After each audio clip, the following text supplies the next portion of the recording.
ہمارا ایک ساتھی تھا آسٹریلیا کے سمندروں میں گہرائیوں میں اس کی ڈیوٹی لگی،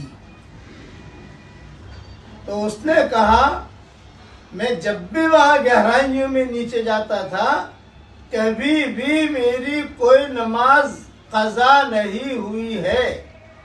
نماز کا وقت آتا میں اکیلا اذان دیتا اور اکیلا میں نماز پڑھتا۔